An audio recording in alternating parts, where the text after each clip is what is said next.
میں نے قرآن مجید کے پہلے پارے میں سے ایک آیہ کریمہ کا کچھ حصہ تلاوت کیا ہے۔ اللہ کریم نے ارشاد فرمایا کہ فَكُلَّمَا جَاءَكُمْ رَسُولٌ بِمَا لَا تَهْوَىٰ، فرمایا تو کیا جب تمہارے پاس کوئی رسول وہ چیز لے کے آ جاتے ہیں جو تمہارے نفس کی خواہش نہیں، پیغمبر ایسی چیز تمہارے پاس لے آئے جن کو تمہاری خواہش تمہارا نفس قبول نہیں کرتا، لا تہویٰ انفسکم مستکبرتم، جن کو تمہارا نفس قبول نہیں کرتا تو پھر تم تکبر کرتے ہو، تمہارے نفس پر وہ چیز گراں گزرتی ہے، تمہاری خواہش کے وہ چیز خلاف ہوتی ہے، تمہاری مرضی کے مخالف ہوتی ہے، پھر وہ تم اس سے تکبر کرتے ہو۔ فَفَرِيقًا كَذَّبْتُمْ،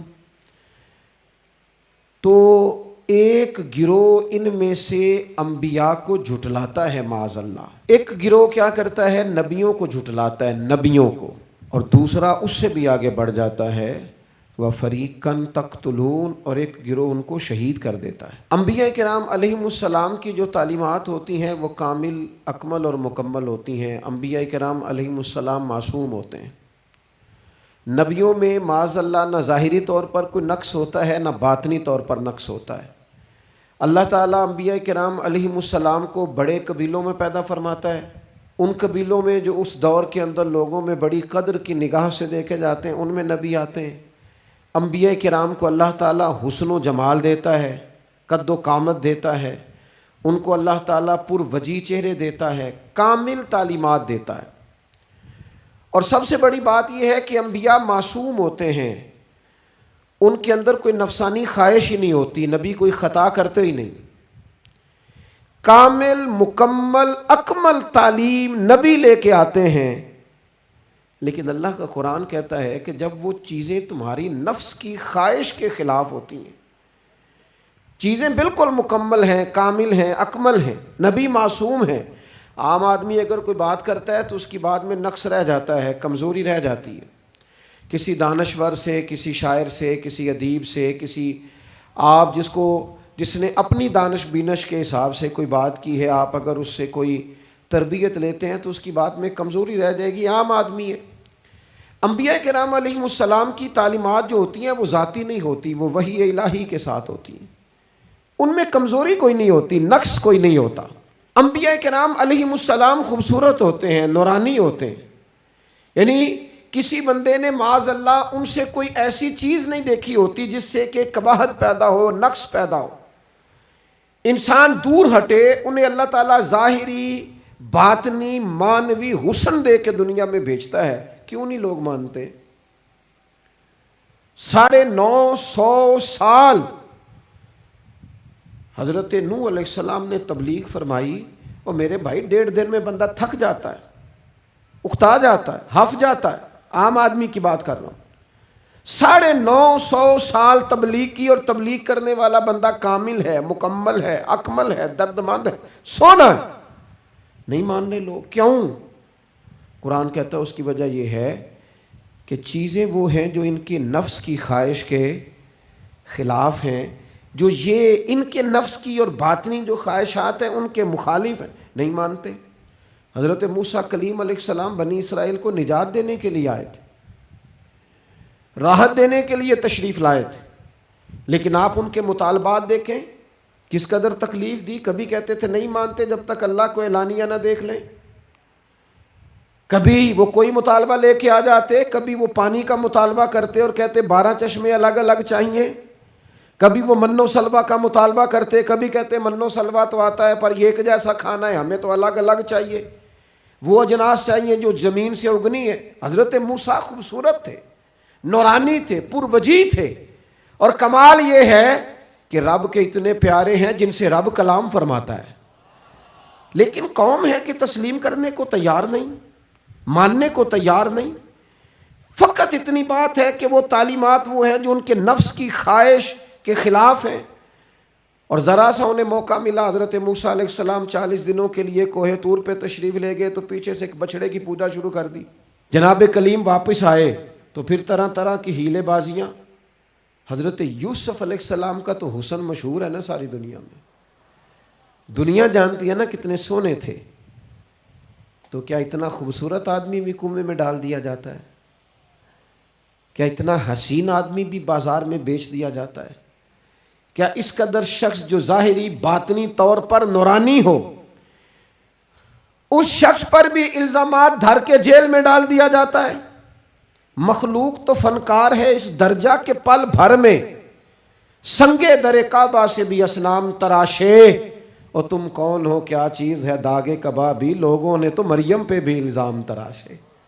حضرت مریم سلام اللہ علیہ پر بھی، اور جناب عیسیٰ جن کو اللہ نے کھلے معجزات دیے، کوئی ضرورت تھی کسی اور چیز کی؟ جو بچہ پنگوڑے میں ہی کہہ رہا ہے انی عبد اللہ، میں اللہ کا بندہ ہوں، کھلے معجزات اور وہ بھی پنگوڑے میں۔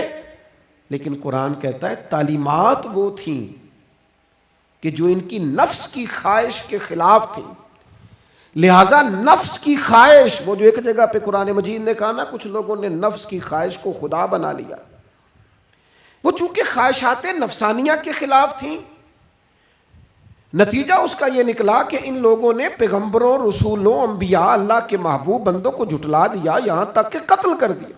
حضرت زکریا علیہ السلام جیسے لوگوں پر آرے چلا دی، شہادتیں ہو گئی انبیاء کی۔ وجہ کیا تھی؟ نفس کی خواہش کے خلاف تعلیمات تھی انبیاء کی، نہیں تسلیم کیا۔ نبی اکرم نور مجسم شفیع معظم صلی اللہ تعالی علیہ وسلم کے نہ سارے معجزات ان لوگوں نے اپنی آنکھوں سے دیکھے تھے، اور ایک دوسرے کے سامنے بیٹھ کے حضور کی تعریفیں کرتے تھے کہ میرا بھتیجا ہے، اس نے کبھی جھوٹ بولا ہو، ہے کبھی امانت میں خیانت کی ہو، ہے کبھی اس کے اندر کوئی نقص دیکھا ہو۔ وہ تعریفیں، وہ خوبصورتیاں، وہ رعنائیاں۔ لیکن جب حضور نے اعلان نبوت کیا نا، اب وہ جو خواہشات نفسانیہ تھی نا، وہ جو باطن کے اندر خواہشات مچلتی تھی، میں سردار ہوں، میرے ڈھیر سارے غلام ہونے چاہیے، میں کسی کو اپنا داماد قبول نہیں کرتا لہذا بیٹی کو زندہ دفن کروں گا، میں یہ کیسے قبول کر لوں کہ غریب آدمی میرے برابر میں آ کے بیٹھ جائے، برادری کی اونچ نیچ کیسے چھوڑ دوں۔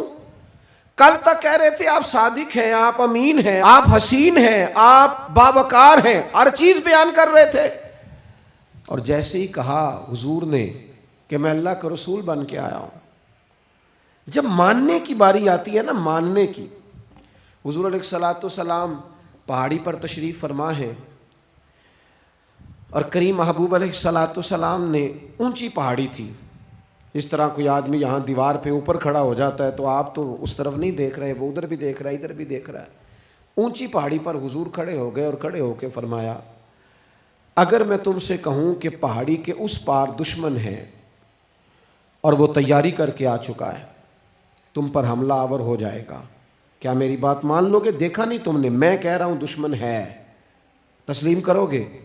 سارے مکے کے لوگ جمع تھے، کہنے لگے کیوں نہیں مانیں گے، آپ صادق بھی ہیں اور امین بھی ہیں، آپ کی زبان سے کبھی جھوٹ نکلا ہی نہیں۔ یہ خاص پیغام حسین کانفرنس میں عرض کرنا ہے آپ کو، بھائی میں اگر کہوں کہ اس طرف دشمن آ گیا ہے، تم نے نہیں دیکھا، میری زبان پر اعتبار کرتے ہو؟ یا رسول اللہ آپ صادق اور امین ہیں، آپ نے کبھی جھوٹ بولا نہیں، خیانت کی نہیں، 100% یقین ہے، مان لیں گے؟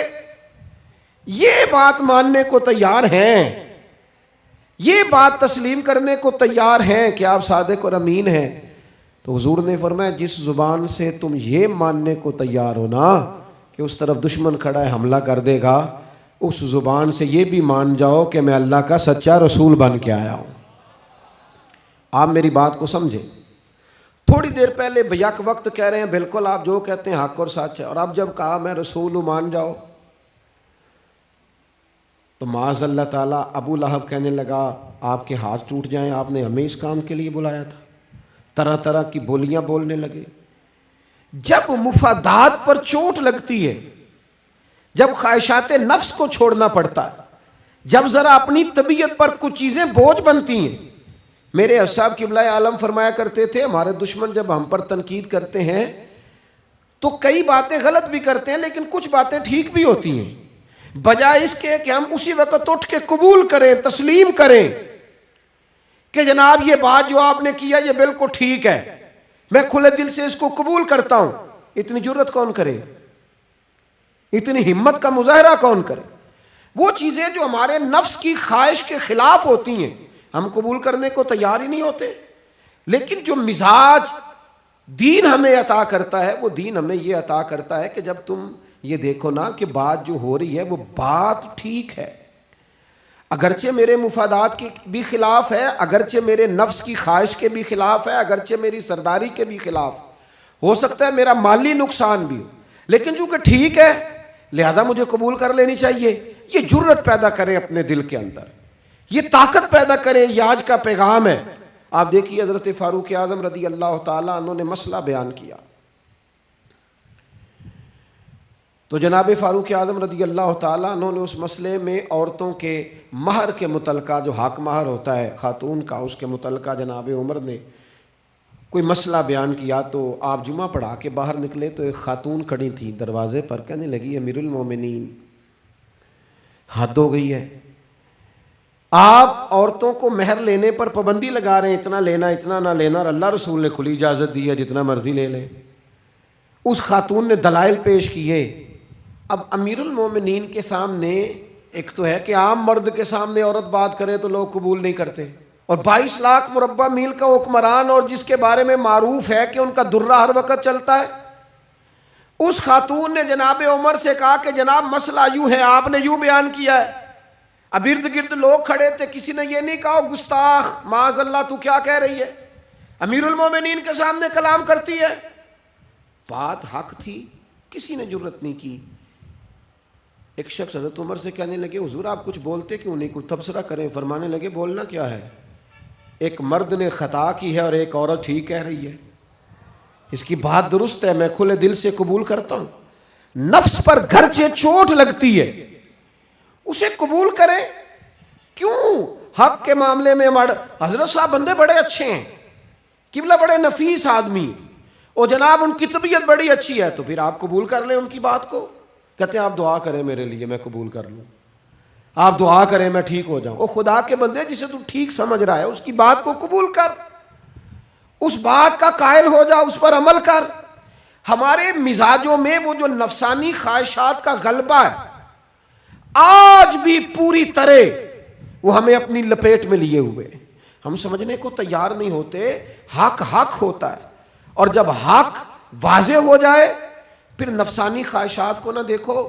نفس ایک بچے کی طرح ہے، اس کی ایک بات مانو گے دوسری خواہش کرے گا، دوسری بات مانو گے تیسری خواہش کرے گا.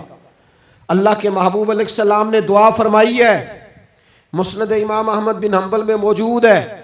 حضور اللہ کی بارگاہ میں عرض کرتے ہیں تعلیم امت کے لیے، صرف ہمیں سمجھانے کے لیے، ورنہ تو معصوم عن الخطا ہے. محبوب اللہ کی بارگاہ میں عرض کرتے ہیں اے اللہ مجھے اس خواہش سے بچانا جو ایک اور خواہش میں مبتلا کر دے، اس خواہش سے بچانا جو خواہشات کے دروازے کھول. ہم اپنے نفس کو لے کر دین کے مقابلے میں کھڑے ہو گئے. میری برادری کہتی ہے کہ شادی میں ڈھول بجے گا، تماشا ہوگا، اور اللہ رسول کہتے ہیں کہ اس میں شریعت کا بول بالا ہوگا، پتہ چلے گا جیتتا کون ہے. میری اولاد کہتی ہے کہ اس راستے جانا ہے، رب رسول فرماتے ہیں اس راہ پہ جانا ہے. نفس کی خواہش اور ہے، اللہ رسول کا حکم اور ہے، ہم اس کو تسلیم کرنے کو تیار نہیں ہوتے. معافی مانگنی پڑ گئی ہے ایک بندے سے. ہماری جو بنائی ہوئی قبیلے اور برادریوں میں اونچ نیچ ہے اس کے حساب سے ہم بڑے قبیلے سے ہیں، وہ چھوٹی قبیلے سے ہم نے جو بنائی ہے، ورنہ تو قبیلے فقط تعارف کے لیے ہوتے. معذرت کرنی پڑ گئی ہے، لیکن کمال ہے ہمارے مزاج میں وہ پیدا ہو. اللہ رسول کو راضی کرنے کے لیے تھوڑی دیر اپنے نفس کو کچلے. ممکن ہے ایسا ہو، کرتے ہی نہیں ایسا، مزاج نہیں بنایا. ہمارے نفس کی خواہش کے مطابق اگر چلے پھر سارا. آپ یقین کریں لوگ استادوں کے پاس جا کے عزتیں اور پروٹوکول ڈھونڈتے ہیں، پیروں کے پاس جا کے عزتیں اور پروٹوکول ڈھونڈتے ہیں. ایسی جگہوں پہ جہاں پروٹوکول دینے کی باری تھی وہاں بھی لینے کے چکر میں پڑ جاتے. دینی کاموں میں اگر 4 لوگ ایک جگہ پہ اکٹھے کیے جاتے ہیں نا، یہاں دینی کام کر لو، تو وہاں جھگڑا شروع ہو جاتا ہے. دینی کام تو کرنا ہے پر آگے کون لگے گا. دینی کام تو کرنا ہے پر اس میں سربراہی کس کو ملے گی؟ دینی کام تو کرنا ہے، اس میں نام کس کا ہوگا؟ اس میں بڑا قد کس کا شمار کیا جائے؟ اس طرح قومیں آگے بڑھتی ہیں۔ اہل حق اس طرح ہوتے ہیں، سب سے آگے اپنے نفس کو رکھا جائے اور پھر انسان کا انقلاب آ جائے۔ یہ کیسے ممکن ہے؟ حضرت ابوذر غفاری، میں قربان اس شخص پر، سیدنا ابوذر غفاری اس امت کے درویش فقیر، ایسا شخص جس کے بارے میں محبوب نے فرمایا زمین کے اوپر اور آسمان کے نیچے میرے ابوذر سے سچا بندہ کوئی نہیں۔ اتنا بڑا آدمی زندگی فقر و فاقے میں گزار دی، اپنے مزاج پر طاری کر لی چیزیں کہ بس وہ سادگی جو ہمیں ہمارے رسول نے سکھائی ہے اسی میں رہنا ہے۔ حضرت ابوذر غفاری گفتگو ہو رہی تھی، بات چیت ہو رہی تھی، جناب بلال حبشی رضی اللہ تعالیٰ عنہ کے ساتھ محو کلام تھے۔ حضرت بلال نے اپنے آپ کو سمجھا لیا تھا کہ میں دروازہ رسول کا گدا ہوں۔ کچھ لوگ نا غلام بے دام ہوتے ہیں، بے دام۔ ہمارے ہاں نا کچھ لوگوں کا پروٹوکول ہوتا ہے، اور کچھ لوگ ایسے ہوتے ہیں جو صبح سے لے کے شام تک جھاڑو دے رہے ہوتے ہیں، خدمتیں کر رہے ہوتے ہیں۔ میں آپ کو صحیح معنوں میں بتاؤں تو اصل حقدار وہ ہوتے ہیں لوگ، اصل ڈیوٹیاں ان لوگوں کی ہوتی ہیں۔ حضرت بلال حبشی نے طے کر لیا تھا کہ میں نے بس نوکری کرنی اور توجہ سے کرنی ہے۔ اور میں آپ کو دل کی بات بتاؤں، میں نے بڑے کیمرے دیکھے اپنی زندگی میں، میں نے بڑا کچھ دیکھا تھوڑے وقت میں۔ میں آپ سے عرض کروں، وہ بڑی مزیدار زندگی ہوتی ہے جس میں انسان تھوڑا پیچھے بیٹھا ہوا ہوتا ہے، جس میں نا بہت سارے کام ہیں۔ میں تھوڑے دن پہلے ایک جگہ جماعت کرانے کے لیے کھڑا ہوا، ایک صاحب نے جماعت کی ویڈیو بنانی شروع کر دی، بعد میں مجھے دوست بتانے لگے او خدا کے بندے، عبادت تقریر میں کبھی رونا آ جاتا تھا، دعا میں رونا آ جاتا تھا، میں نے ضبط کرنا شروع کر دیا، چھوڑ دیا۔ لوگ آنسو بیچنے لگ جاتے، پیر صاحب رو پڑے۔ پیر صاحب کس بات پہ روئے؟ او خدا کے بندو، پیر کو معافی لے لینے دو اللہ رسول سے، اپنے لیے اپنے سنگیوں کے لیے اللہ کے حضور اسے آنسو بہانے دو۔ کوئی چیز تو کیمرے سے باہر رہے، کچھ چیز تو۔ کیا خوبصورت لفظ ہے مولا علی شیر خدا کے، فرماتے ہیں اسے مبارک ہو جسے تھوڑے لوگ جانتے ہیں، اسے مبارک ہو۔ سے ثبوت نہ پچھو میتھوں، پلائے نظر کرم کا دھوئی، اے میں جانا یا دل بر جانے غیر نہ جانے کوئی، میں مسکین پرانا خادم کسے در ملی نہ ٹوئی، اے تے واصف یار نے نظر جو کی تھی تے واصف ہی ہوئی۔ یہ تو اس کا فیصلہ ہے، ہمارے لیے مقام شکر ہے، ہر مقام پر شکر گزار ہیں، عاجزی کرتے ہیں، لیکن جو معاشرے کا ماحول بن گیا، یعنی ایک بندے سے بھی آپ بغیر کیمرے کے ملاقات ہی نہیں کر سکتے۔ وہ زیارت کرنے آتا ہے اور وہ ساتھ کہتا ہے 30 سیکنڈ کا میں نے کلپ بھی بنانا ہے، بس تو زیارت ہو گئی، بس ختم ہو گئی بات۔ یہ کون سی زیارت ہے جو تو نے قید بھی کرنی ہے ساتھ؟ خدا کا خوف کریں، کیا کس طرف ہم جا رہے ہیں؟ بہرحال عام دام برسر مطلب، حضرت بلال حبشی نے طے کر لیا تھا اپنی زندگی میں سادگی، پیچھے پیچھے رہنا ہے۔ وہ شہرت سے بچنے والا پیچھے پیچھے رہتا ہے، اور میرا جی چاہتا ہے ساری غزلیں اس ظالم کے نام کریں۔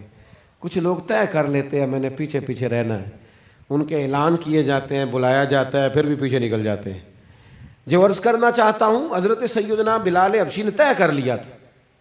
ایک دن کسی بات میں نا ہو جاتا ہے رائے کا اختلاف، رائے کے اختلاف کو کبھی مخالفت نہ بنائیں، اپنوں سے اختلاف ہو تو اختلاف رائے رکھیں، رائے دیں، حکم کبھی نہ دیں۔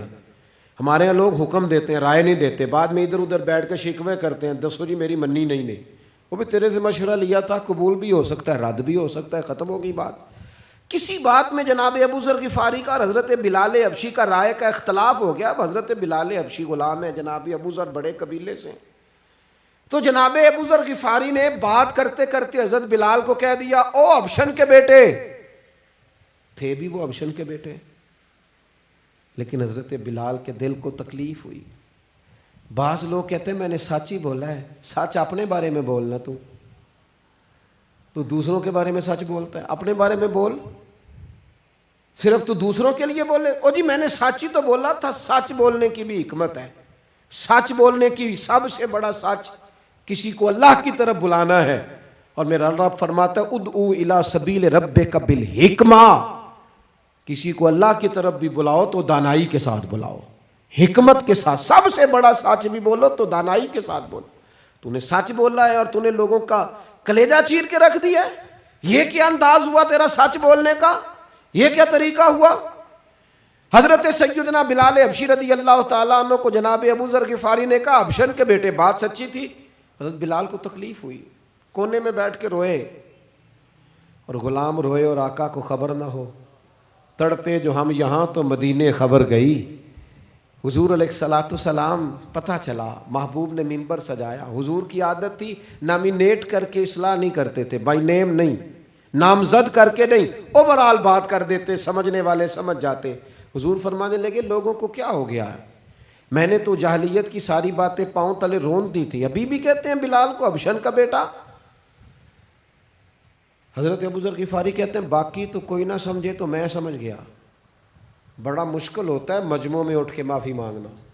ہمارے ہاں بعض لوگ معافی بھی اس طرح مانگتے ہیں کہ یوں لگتا ہے گن بھی ساتھ پکڑی ہوئی ہے, معافی دو ورنہ گولی مار دوں گا. معافی مانگنے کا بھی طریقہ سلیقہ نہیں آتا. اور دنیا میں کچھ ایسے نفس پرست ہیں, ان کو استادوں سے معافی مانگنے پڑی تو نہیں مانگ سکتے.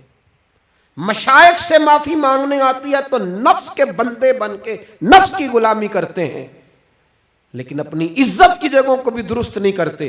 کتنا بڑا مجرم ہے جو باپ سے بھی معافی نہ مانگ سکے, جو ماں سے بھی نہ کہہ سکے میں غلطی کر گیا تھا. اتنی بڑی نفس پرستی. تو نے آقا بنا لیا اپنے نفس کو اپنا. مجمعوں میں معافی مانگنا, اعتراف کرنا, حق کو قبول کرنا, اپنے نفس کو ذبح کرنا. حضرت ابو ذر غفاری مجمع کے بیچ اٹھ کے کھڑے ہوئے, چمکتا دمکتا چہرہ, قبولیت حق کا جذبہ, اپنے نفس کو چیر دینا اور اس پر پاؤں رکھ کے رب رسول کا قرب حاصل کرنے کا ذائقہ.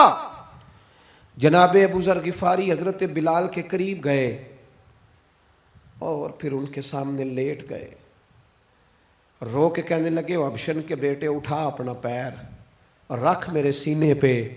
میں اس قوم کو بتانا چاہتا ہوں کہ تھا تو حبشن کا بیٹا, پر جب سے مدینے والے کا کلمہ پڑا ہے کائنات میں عزت والا ہو گیا ہے. یہ دیکھو کس نے ذروں کو اٹھایا اور صحرا کر دیا, کس نے قطروں کو ملایا اور دریا کر دیا, کس کی حکمت نے یتیموں کو کیا در یتیم اور غلاموں کو دنیا بھر کا مولا کر دیا. ہمارا نفس کی خواہش بچی, رشتے نہیں بچے. ہمارے نفس کی خواہش بچی, تعلقات نہیں بچے. نفس کی خواہشیں بچی, ہمارے اپنے نہیں بچے.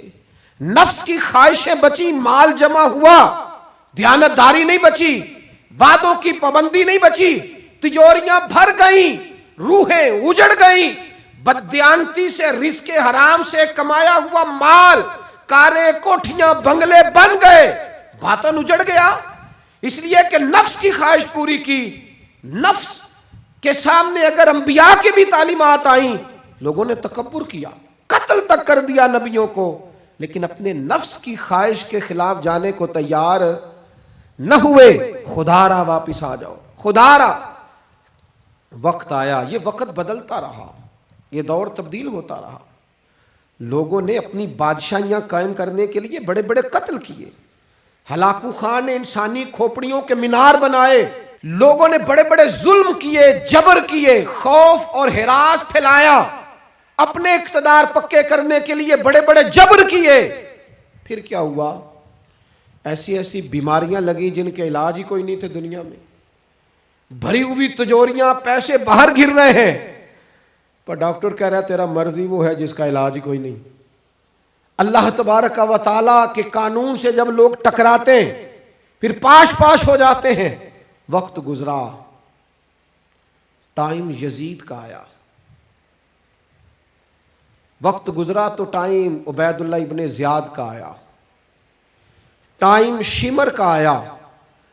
1450 سال گزرنے کے بعد اس ہزاروں کے مجمع میں سے ایک ایک بچے کو حدیث یاد ہے کہ حسن اور حسین جنتی جوانوں کے سردار ہیں. بتاؤ یزید کو نہیں آتی تھی, شمر کو نہیں پتا تھا, کلمہ تو پڑھتے تھے نا. یہ عبید اللہ ابن زیاد کو نہیں پتا تھا. نبی پاک علیہ السلام کے کندھوں پر حسنین رہے, ان سب کو پتہ نہیں تھا؟ یہ جانتے نہیں تھے کہ یہ وہ حسنین کریمین ہیں جن کو حضور سنتے تھے، فرماتے تھے یہ میرے پھول ہیں دونوں؟ کیا بات رضا اس چمنستان کرم کی، زہرا ہے کلی جس میں حسن اور حسین پھول۔ آج 1450 سال گزرنے کے بعد امت کو حدیث آتی ہے کہ نبی پاک علیہ السلام نے فرمایا جس نے حسن اور حسین سے پیار کیا اس نے مجھ سے پیار کیا، جس نے ان سے بغض رکھا اس نے مجھ سے بغض رکھا۔ کلمہ پڑھتے تھے، مسلمان کہلاتے تھے۔ 10 محرم کو جمعے کا دن تھا، امام حسین امامہ باندھ کے گھوڑے پر بیٹھ کر خطبہ دینے لگے تو ایک شخص اندر سے بول کے کہنے لگا حسین تقریر لمبی نہ کر، ہمارا جمعہ لیٹ ہو رہا ہے۔ بلے و نمازیوں، سامنے وہ شخصیت کھڑی ہے جس پر ابھی درود پڑھیں گے نماز میں، اللہم صلی علی محمد وعلی، ابھی درود پڑھیں گے حسین ابن علی پر، ابھی شہید کر کے ابھی درود پڑھیں گے، وہ سامنے کھڑے۔ اور امام حسین کا ایک جملہ تاریخ نے یوں لکھا ہے کہ شاید ریت کے ذرے بھی تڑپ گئے۔ امام علی مقام فرمانے لگے مجھے غور سے دیکھو، تمہیں پتہ ہے میں کون ہوں؟ تم جانتے ہو میں کون ہوں؟ نبی پاک نے فرمایا تھا یہ حسن اور حسین میرے بیٹے ہیں کیونکہ میری بیٹی کے بیٹے۔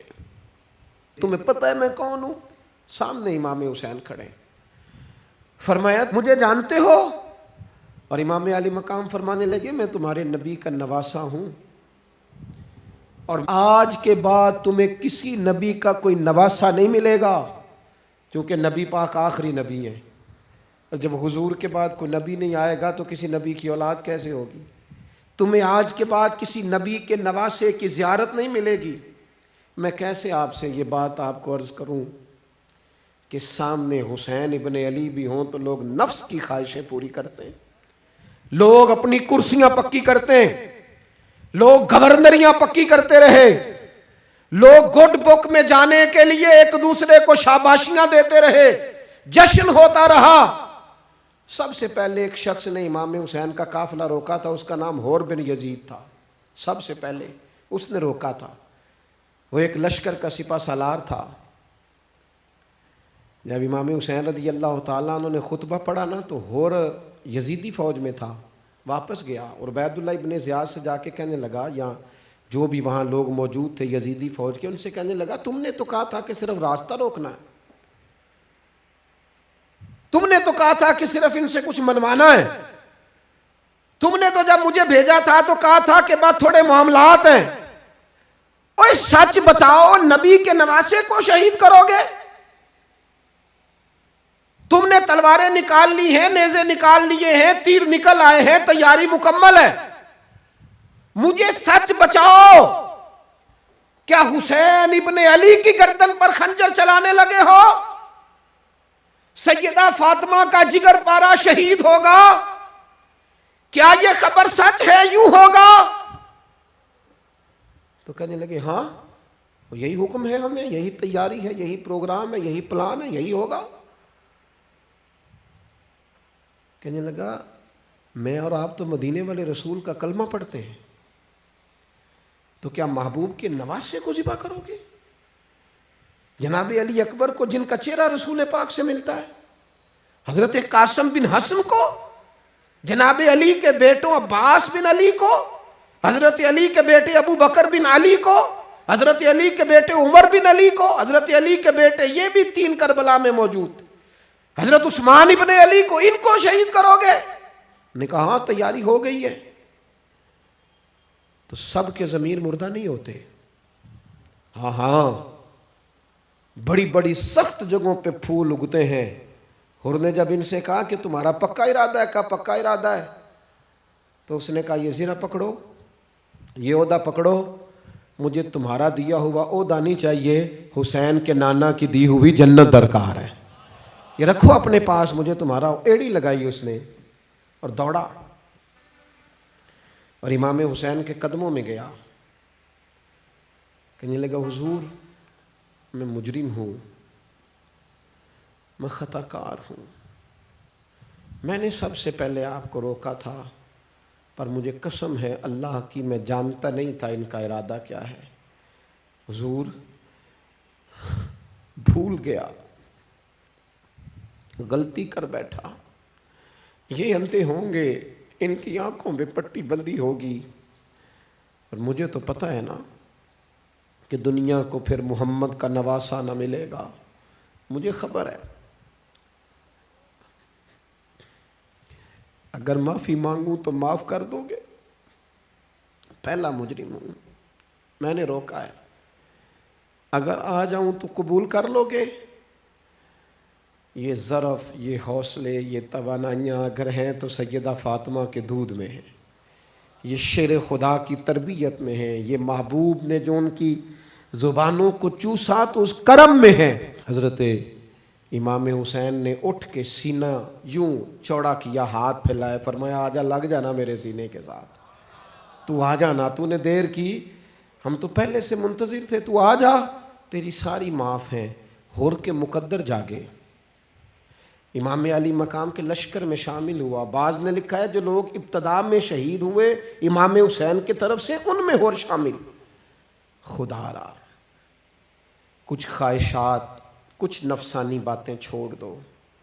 سارا دن اپنے آپ کو ہی منواتے رہنا، اپنی ضد کے سامنے لوگ بڑے بڑے ادارے تباہ کر دیتے، بڑی بڑی جماعتیں تباہ ہو گئیں، بڑے بڑے آستانے خیر کے ٹوٹ گئے، لیکن ہماری انا، ہماری ضد، ہمارا تکبر، ہماری اپنے لیے خواہشات یہ ختم نہ ہو سکیں۔ امام حسین رضی اللہ تعالیٰ عنہ کو جن لوگوں نے شہید کیا، انہیں حضور کا خون نظر نہیں آیا، نفس کی خواہشیں نظر آئیں، جائیدادیں نظر آئیں، لیکن پتہ ہے کمال کیا ہے؟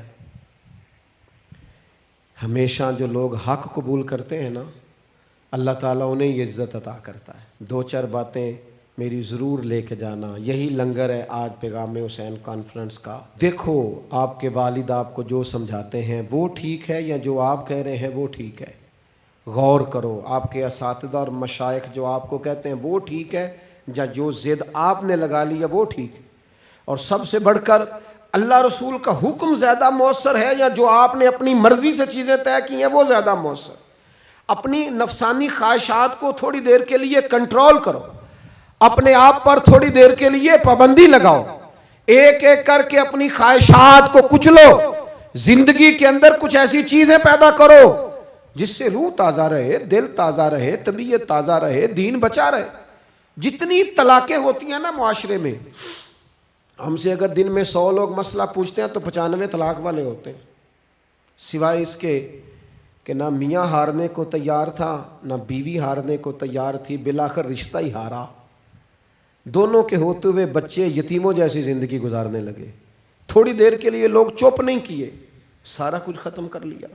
اپنی مزاج کے اندر، اپنی طبیعت کے اندر تحمل پیدا کرو، بردباری۔ میں ایک دفعہ بہت پریشان تھا، حالات کچھ عجیب رخ اختیار کر گئے، بہت پریشان تھا، تو میں ایک بزرگ کی خدمت میں حاضر ہوا، میں نے کہا دعا فرمائیے گا، تو مجھے کہنے لگے سیدہ زینب کی سیرت پڑھو۔ تو میں نے پہلے دن آ کے کتاب کھولی نا، تو دربار دمشق میں جو جناب زینب نے کلام فرمایا نا، انسان ٹوٹ جاتا ہے، لیکن انسان حق پہ ہو کہ اگر گلا بھی کٹا لینا تو اس کا مزاج طاقتور رہتا ہے، روح طاقتور رہتی، اسے محسوس ہوتا ہے کہ میں کمزور نہیں پڑا۔ یزید نے جب کوئی بات کی نا دمشق کے دربار میں، تو حضرت زینب پیچھے بیٹھی تھی پردے کے لوگوں کے درمیان، اس نے جب کوئی بات کی تو جناب زینب وہاں سے اٹھ کے، ہماری خواتین ہر بات پہ روتی ہیں، دو کہیں کہ ختم ہی نہیں ہوتے، جناب زینب پیچھے سے اٹھیں پردے کے پیچھے سے، اور جب اپنی گرجدار آواز میں انہوں نے گفتگو شروع کی تو وہاں ایک نابینا بزرگ بیٹھے تھے جو مولا علی شیر خدا کی بارگاہ میں حاضری دیا کرتے تھے۔ جب سیدہ زینب نے خطبہ شروع کیا نا تو وہ بزرگ چونک گئے، اور وہ نابینا تھے تو ساتھ والے آدمی کا گھٹنا ہلا کے کہنے لگے علی آ گئے دربار میں، علی کی آواز ہے، علی بول رہے ہیں دربار دمشق میں، وہ زینب کا خطاب منبر پہ علی بول رہے ہوں جیسے، علی آ گئے، وہ گرج آواز میں، وہ تنتنا، وہ دبدبا، وہ وفاداری، وہ ان کی بات میں صداقت، کانپ گئی ہر چیز دربار کی۔ اور امام زین العابدین بیمار بھی تھے، مسافر بھی تھے، پریشان بھی تھے، لیکن جب یزید سے انہوں نے کہا نا مجھے خطبہ دینے دے، تو چند منٹ گفتگو کی امام زین العابدین نے، تو کہنے لگا اذان پڑھو جماعت کرائیں، اس لیے کہ ان کی باتوں میں وہ حق ہوتا ہے۔ میں دیکھتا ہوں گزرے گی، عزت نفس کے ساتھ گزرے گی۔